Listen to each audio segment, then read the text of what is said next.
Greetings in the name of Yeshua HaMashiach.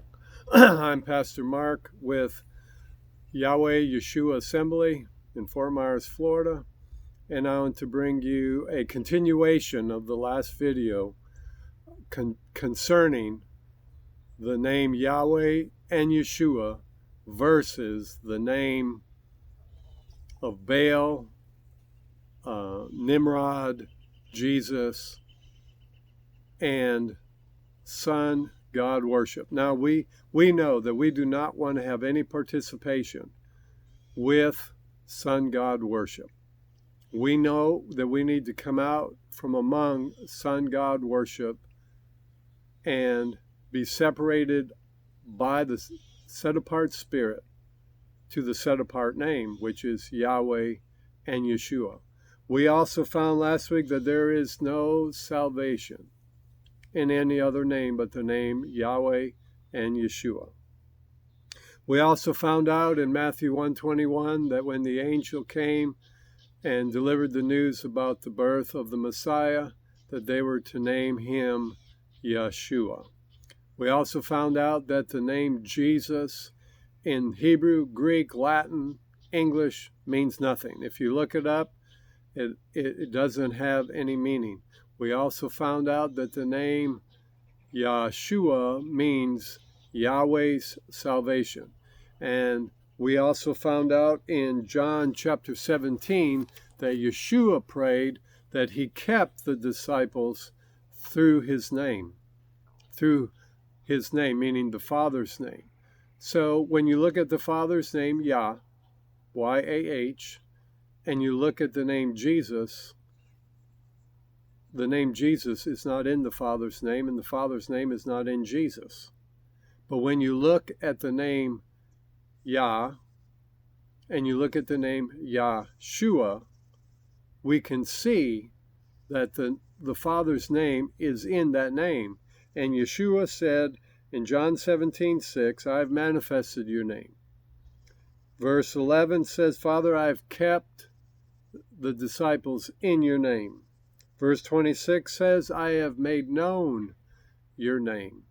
So we see that Yeshua and his disciples were kept and were taught and were revealed the Father's name, which is Yahweh.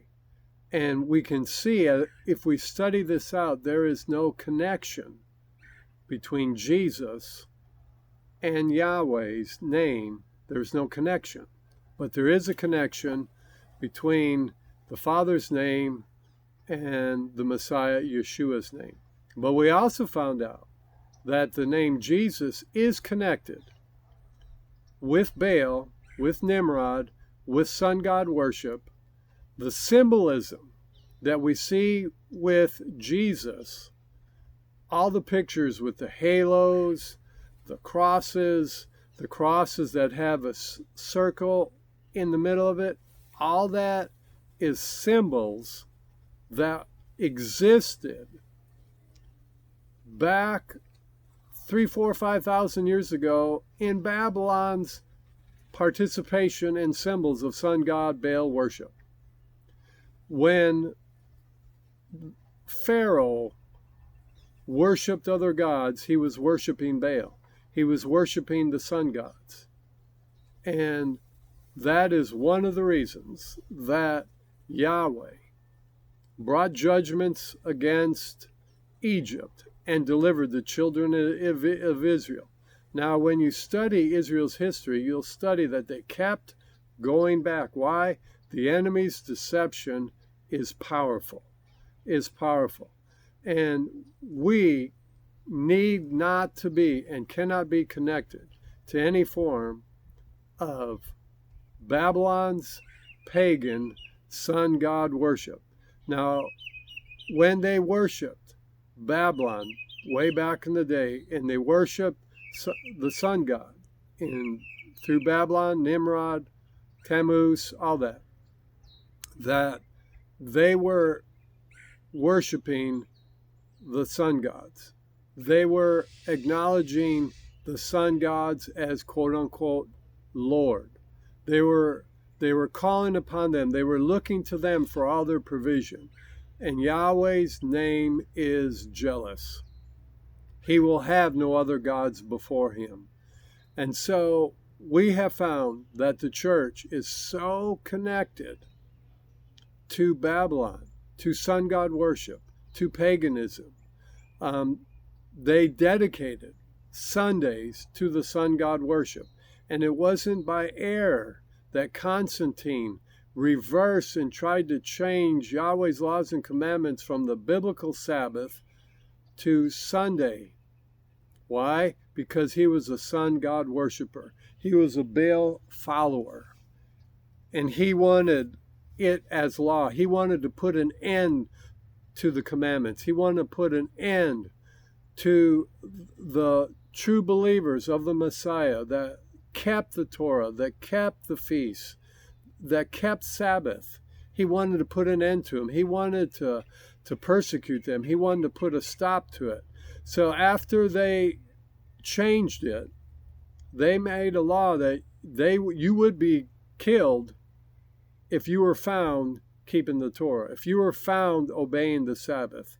And so you and I live in a time it's not like that, but nonetheless, it's still just as much of abomination to Yahweh as it was back then. Thankfully, Yeshua took the death, but he's working his due diligence to deliver you and I out of this bondage, out of this deception. So, I want to read some things that I didn't get to last time, that I cannot commit all this to memory. And so I just want to read it to you so that you will hear it, so that we'll renew our minds to the truth, and that this truth would penetrate our hearts, that the name Jesus, everything that is in the church that is not biblical, they participate in Halloween, Easter, and 2 weeks from now, the Passover, they're going to begin doing their Easter celebrations, their worshiping of the fertility gods, Ishtar, so on and so forth. You and I are not to be connected to that. You and I are not to be connected to that. So, to begin with, it is important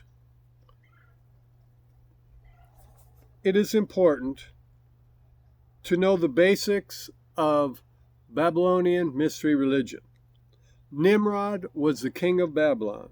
His wife Ishtar, which is where they get the word Easter from, was his wife. Upon the death of Nimrod, Ishtar did not wish to give up her place as queen of Babylon.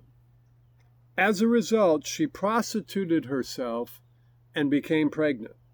She then claimed that she had been miraculously impregnated, and she claimed that her husband Nimrod, being God incarnate, could not really die and was being miraculously born as her own son.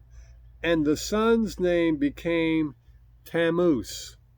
The new king of Babylon means the branch. Have you ever wondered why there's these tree worshipers and why it's part of the occult? There you go. And so Tammuz was worshipped with the symbol of the tree. That's why Jeremiah 10 says that we are not to be connected to worshiping like the heathen nations worship.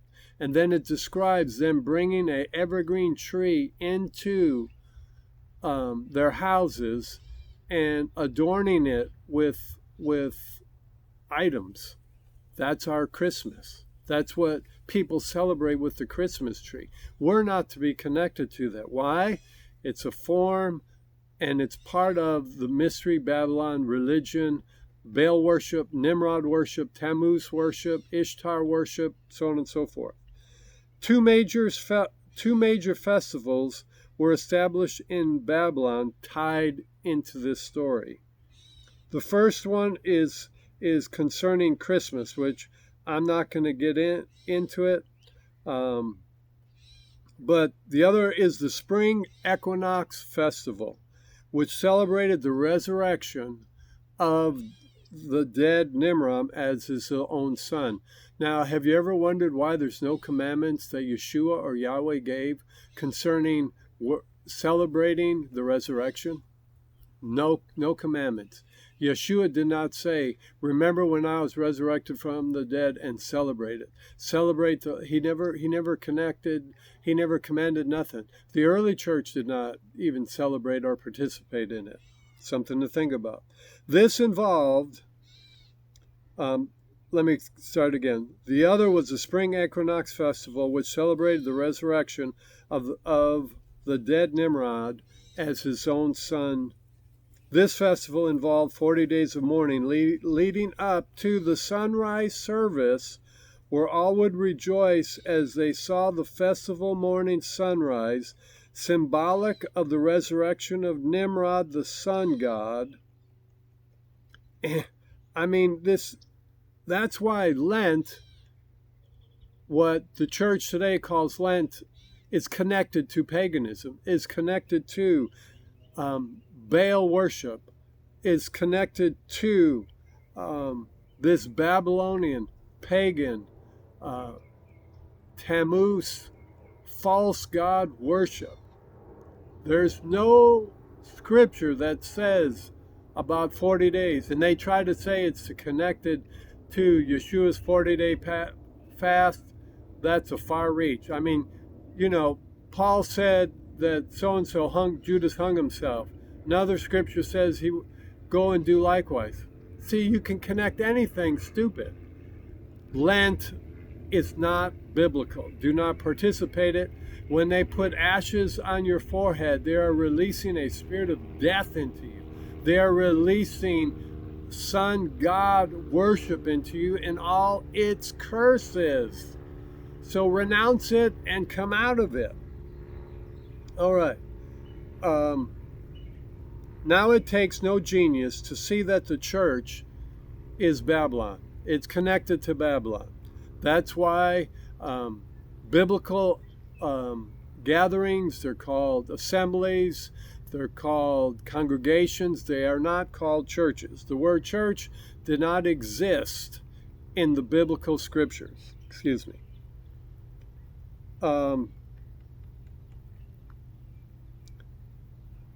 Therefore, the church's, quote-unquote, Jesus Christ is literally Tammuz. The word Christ in the Hebrew is Messiah. The word Christ connects you to, here, let me just read it to you. I am Antichrist, because that word is not connected to Messiah. Before you finish reading this, you'll understand why. And this is the explanation why. Christ connects Jesus to Tammuz. The Hebrew word Mashiach means Messiah. Yeshua HaMashiach means the Messiah. All right? Since the church generally falsely claims to be Israel, and the kingdom, her King of Kings, is the king of Babylon. So, all the holidays that the church celebrates, they are connected to the Babylonian festivals of Nimrod, of Baal worship, meaning Easter, Christmas, Thanksgiving, Halloween, so on and so forth. They're all connected to Babylonian sun god worship. Now let's talk about the lawless one. It says that we shall know the truth, and the truth shall set us free. We know the truth as being Yahweh's laws and commandments. How do we know that? Psalm 119, verse 142 says, your Torah is the truth. In Psalms 119, verse 151, it says, all your commandments our truth. So when Yeshua said that if you abide in his word, if you continue in his truth, he's referring to his Torah. He's referring to his laws and commandments. The truth that brings freedom is the Torah. Get it. Just underline it, settle it. It's the Torah. Everything in what's called the renewed covenant, probably 95% or more of it, is taken from the Torah. It's taken from the Psalms, the prophets. It's taken from Yahweh's instruction manual. It is a renewed covenant. Yeshua tweaked a few things, but the majority of it is still the Torah, is our foundation. We need to preach and teach the Torah, his laws and commandments. His laws and commandments will set you free. His laws and commandments will deliver you from the bondages of Satan. His laws and commandments, as you study them, as you receive them into your heart, the anointing that is upon you will be smothered upon you, saturate you with the power that is in the laws and commandments, and drive out evil forces, drive out the addictions, drive out the disease, drive out the sickness and disease, drive out the lack and the poverty. Now, while Messiah taught the truth, Hasatan, sorry about the helicopter, can't do anything about it, but while Messiah taught the truth in John 8, 31 and 32, Hasatan teaches lies, and he deceives the whole world. Revelation 12:9. While the Torah is truth, Hasatan teaches a lie, and that lie is that there is no Torah. That lie is that the Torah has passed away or been done away with. There is a Greek term for this false doctrine in the Greek New Testament, which is anomos. Anamos is made up of the Greek prefix a, which means there is not or without. And the Greek word nomos, the Greek word for Torah, anomos, means without the Torah, or there is no Torah. Some new examples of this is used in Matthew 24:12. Matthew 7:23 says, I never knew you. Depart from me, you that work anamos. So in Matthew 13:41, so Messiah teaches Torah, Matthew 5:17, while the anti-Messiah teaches there is not a Torah. 2 Thessalonians chapter 2.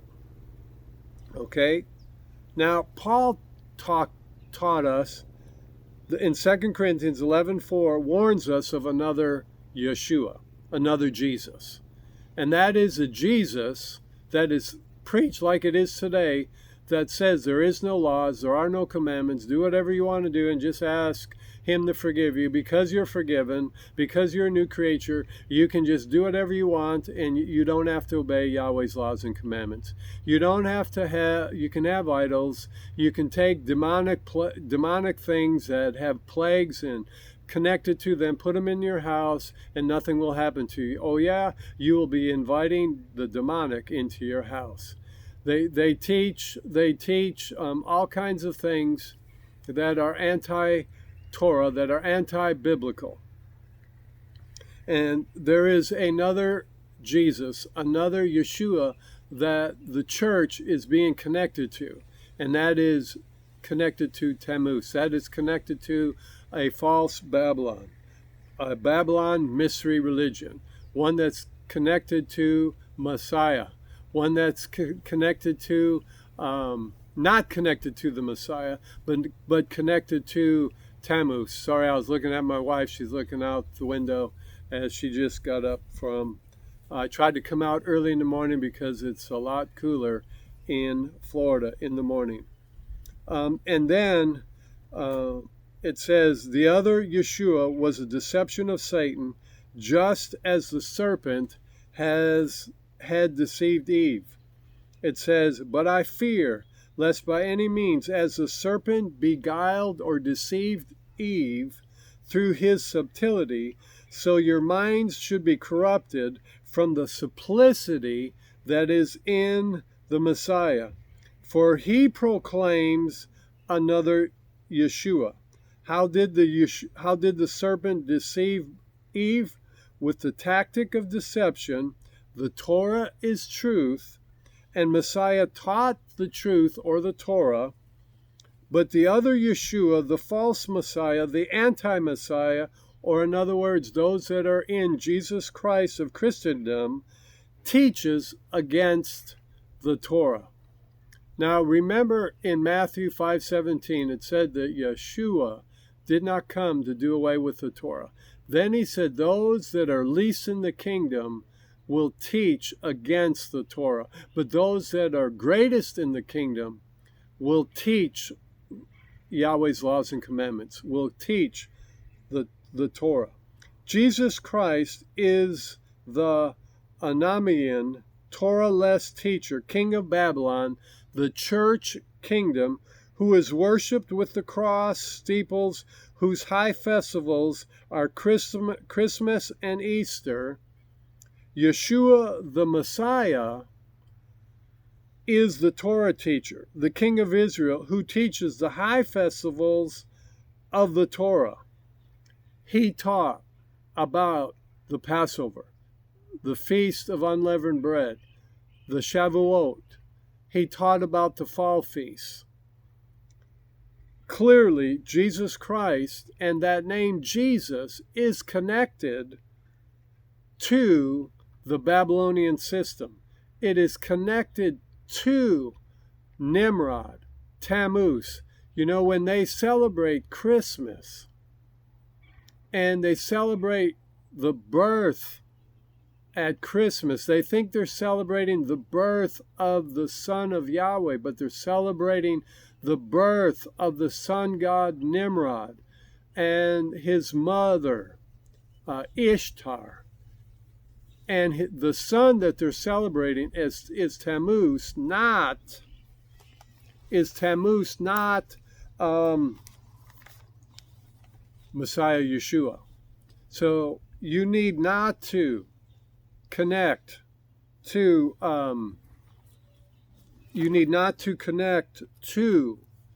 these pagan holidays. Now, if you go with me to Ezekiel 8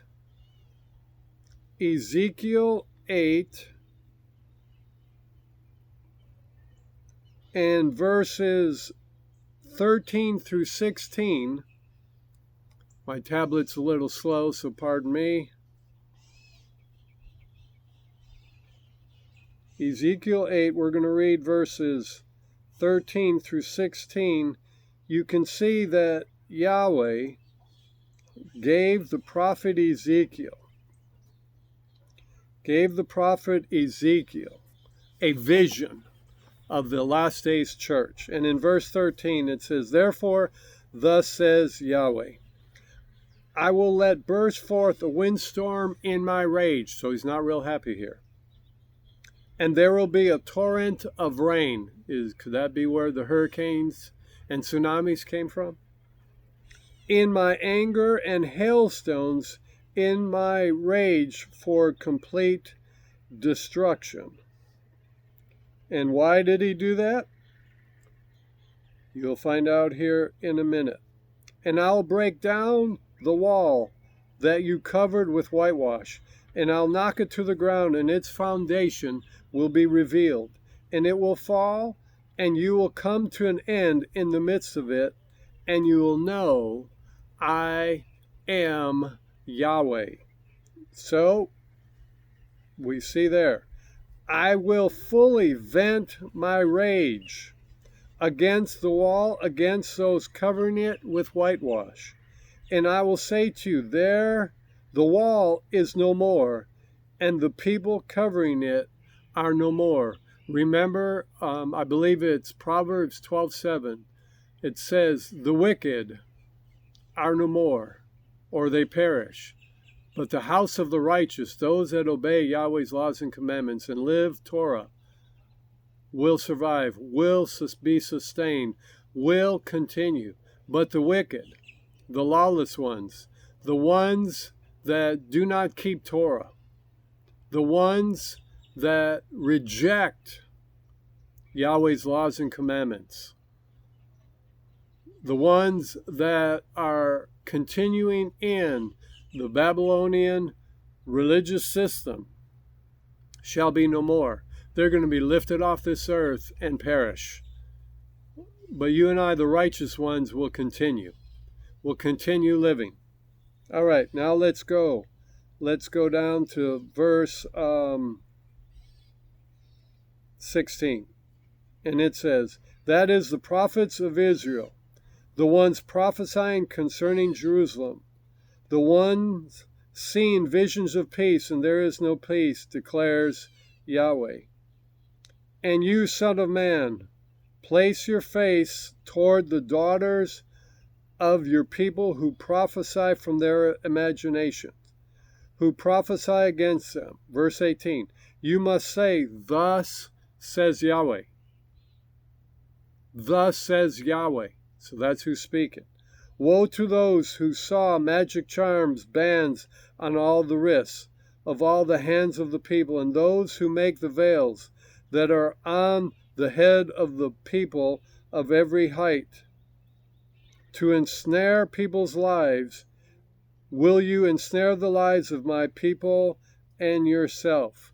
Now, I'm going to read that out of another version. Oh, actually, I was in chapter 13. Well, sorry, I read that out of the wrong version. All right, this is why that probably was led by Yahweh's Spirit, not knowing it, hopefully. Verse 13, turn thee yet again. Here, I'm going to read this out of a different translation, so it doesn't have the... I have a King James version with the restored names, but I like it without it. Verse 13 of Ezekiel 8. And he said to me, still you see again greater detestable things that they are doing. So Yahweh's given him the vision of the things that are being done, quote unquote, in Israel or in the church world. And it says, and he brought me to the doorway of the gate of the house of Yahweh that is toward the north. Look, there were women weeping, sitting, weeping for Tammuz. Okay? And he says, have you seen, son of man? Still you will see greater.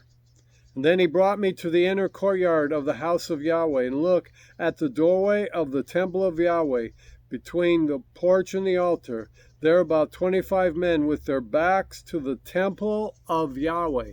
Their backs to the temple of Yahweh, so they're rejecting it with their symbolism.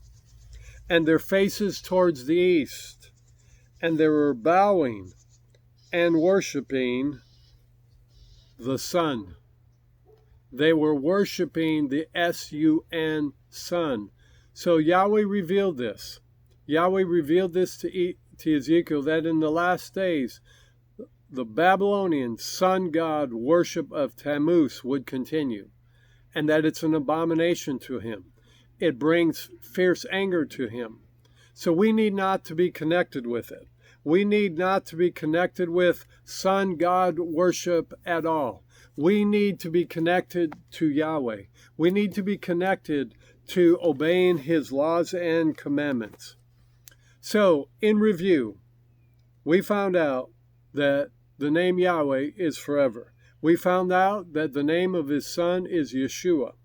We found out that there is no other name other than the name of Yeshua. We found out that the name of Jesus was created about 500 years ago. Jesus is connected to Son God worship. When the Catholic Church and every church that follows their pattern of Sunday worship, of Babylonian system, not obeying the Sabbath, not having idols before you, not preaching the laws and commandments, every church that's connected to that you'll be connected to paganism. You'll be connected to sun god worship. You'll be connected to the worship of Nimrod's son, Baal. Now, when you celebrate Easter, you're celebrating the pagan holiday Ishtar, and you're celebrating the resurrection of Tammuz. You may think it's Jesus the Messiah, but that's not his name. And Yahshua is not connected to it. Nimrod and Tammuz is connected to it. So when you're participating in fertile eggs, when you're participating in bunny worship, when you're participating in any form of an Easter celebration, sun god worship, morning sunrise service, you are participating and you are acknowledging Tammuz's resurrection. And you are calling him Lord. You are calling him Master. Same way with Christmas. You may think you're celebrating the birth of the Son, which you are, the S-U-N, not the S-O-N. And you are connecting yourself to sun god worship. And Yahweh said to come out from among them and be separate. Come out from among them and be separate. The set-apart spirit wants to set you apart from all this.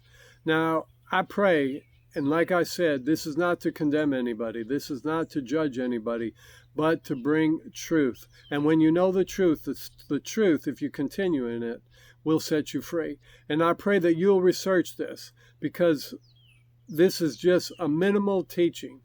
And I may not have taught it the best of the best, but I hope that it planted some seed in you.